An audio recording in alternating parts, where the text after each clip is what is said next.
Bismillahirrahmanirrahim. Assalamualaikum warahmatullahi wabarakatuh. Alhamdulillah, wassalatu wassalamu ala rasulillah wa ala alihi wa sahbihi wa man walah, wa ba'd. Saudara-saudariku dimanapun Anda berada, Alhamdulillah mengucap syukur kepada Allah subhanahu wa ta'ala. Kita semua insan beriman khususnya telah menyempurnakan rangkaian ibadah selama bulan Ramadan tahun 1443 Hijrah khususnya, bahkan telah menunaikan pula salat Idul Fitri dan berbahagia di hari raya yang tentunya akan mengumpulkan banyak memori baik di masa kini pun demikian untuk masa yang akan datang. Lebih dari itu, ada sesuatu yang sangat istimewa masih di rangkaian bulan Syawal. Bila hari pertamanya kita menunaikan sholat Idul Fitri, bercengkrama dengan keluarga, membangun silaturahim yang erat, maka dari sejak hari keduanya sampai dengan akhir bulannya ada bentangan yang sangat istimewa yang hanya terdapat di bulan Syawal dan langsung informasinya diberitakan oleh Nabi Sallallahu Alaihi Wasallam.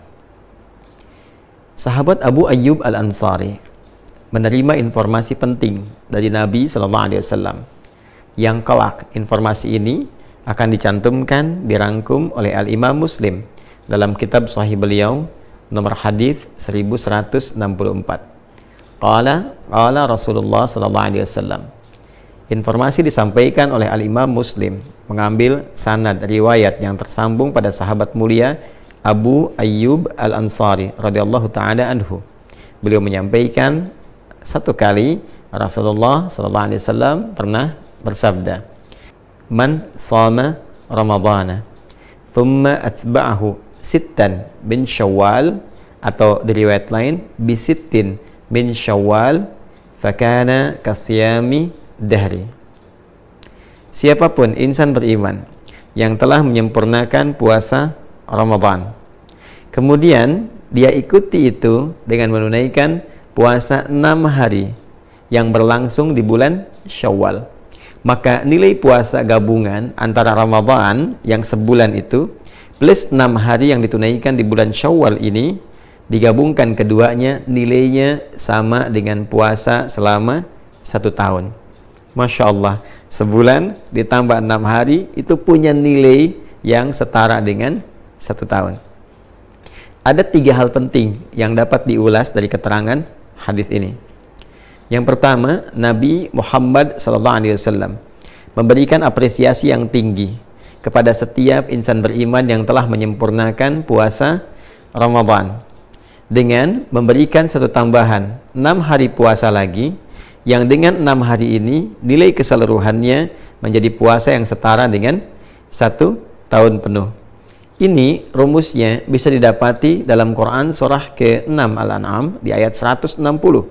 Ketika Allah Subhanahu wa taala memberikan keutamaan khusus, keistimewaan spesial untuk Rasulullah sallallahu alaihi wasallam yang diperintahkan untuk diviralkan kepada umatnya, bahwa man jaa bil hasanati falahu asyru amsalihha. Siapapun insan beriman yang mengerjakan satu perbuatan baik bernilai ibadah, maka di sisi Allah tertuliskan nilainya 10 kebaikan. Setiap satu pekerjaan mulia, satu ibadah, nilainya sama dengan 10 di sisi Allah Subhanahu wa ta'ala. Jadi, kalau ada yang menunaikan puasa Ramadan sempurna selama sebulan, maka dikalikan 10, singkatnya senilai dengan 10 bulan. Bila kemudian 1 bulan 30 hari dikali 10 sama dengan 300, dan 6 hari dikalikan 10 sama dengan 60, 300 tambah 60 menjadi 360 hari.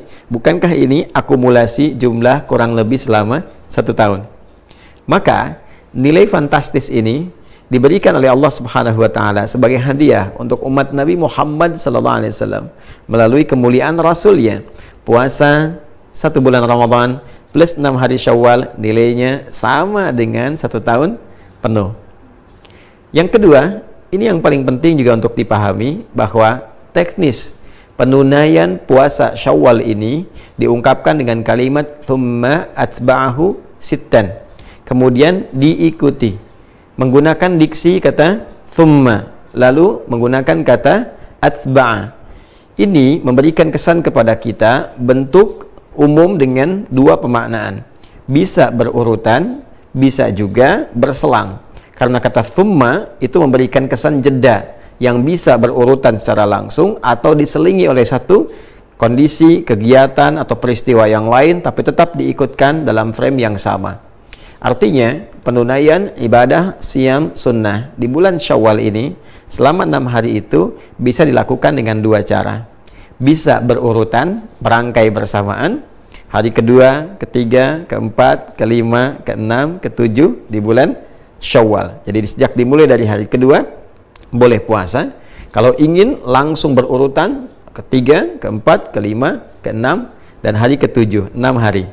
Jadi selesai kalau dikerjakan berurutan di hari yang ketujuh di bulan Syawal. Karena hari pertama haram hukumnya berpuasa. Namun jika ada kondisi yang menjadikan tidak memungkinkan dilakukan secara berurutan, maka boleh.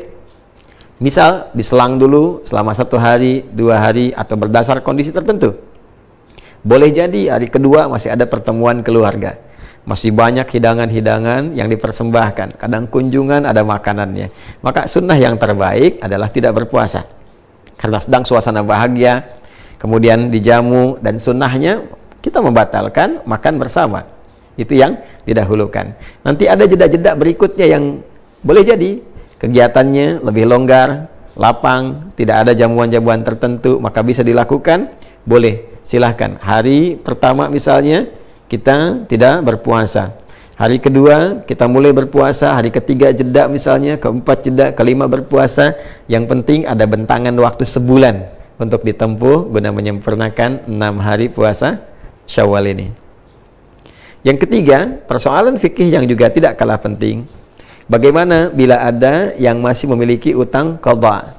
Biasanya kasus ini melekat kepada muslimah yang datang haidnya dalam masa Ramadan itu misalnya, yang kemudian menjadikan puasa Ramadannya mendapatkan kesempatan qadha, seperti dipesankan di Quran surah kedua Al-Baqarah ayat 184 itu. Maka jika bertemu qadha yang sifatnya wajib dengan yang Syawal yang sifatnya sunnah, adabnya didahulukan yang qadha. Memang betul qadha ini masanya lebih panjang, ada kurang lebih 11 bulan mendatang, dari mulai Syawal sampai bertemu nanti dengan bulan Sya'ban berikutnya. Tapi penting diingat, kita tidak bisa menentukan kapan ajal itu akan tiba, kapan ajal datang. Karena itu daripada pulang kepada Allah membawa status berhutang, lebih baik selesaikan qadhanya. Kemudian setelah selesai qadha, baru kemudian kita memasuki puasa Syawal, menunaikan puasa Syawal dengan kadar waktu yang tersisa dan dilakukan ikhlas karena Allah Subhanahu wa taala. Bagaimana Ustadz kalau saya mengqadha dan tidak mendapati lagi sisa waktunya untuk Syawal? Maka tanamkan keinginan kuat untuk melakukannya. Dengan keinginan kuat itu, dengan harapan untuk bisa menunaikan, boleh jadi Allah berkenan memberikan pahala lebih dulu dengan niat yang ada, keinginan yang ada, sekalipun belum mendapati kesempatan untuk mengerjakannya. Ingat, kemuliaan dilihat oleh Allah Subhanahu wa taala pada kebeningan niat dan keadaan hatinya. La yu'akhidhukumullahu billagwi fi aymanikum walakin yu'akhidhukum bima kasabat qulubukum. Bahkan dalam kasus akan dinilai sebagai hukuman pun, kata Allah, Allah tidak akan menghukum dari canda yang keluar karena refleks pada perilaku kalian, tapi apa yang diniatkan dari canda itu, apa yang diniatkan dari perbuatan itu yang mendapatkan penilaian di sisi Allah Subhanahu wa taala. Boleh jadi walaupun tidak mendapati kesempatannya, tapi karena ada keinginan kuat, niat, harapan, dan ingin mengikuti tuntunan syariat, itu yang mendapatkan penilaian di sisi Allah Subhanahu wa taala.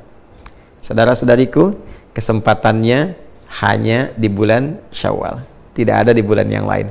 Karena itu, mari kita optimis, memaksimalkan niat di dalam hati kita, mengondisikan ikhtiar kita. Semoga Ramadan yang telah tuntas ditunaikan bisa juga diikuti dengan kesempurnaan penunaian puasa 6 hari di bulan Syawal. Assalamualaikum warahmatullahi wabarakatuh.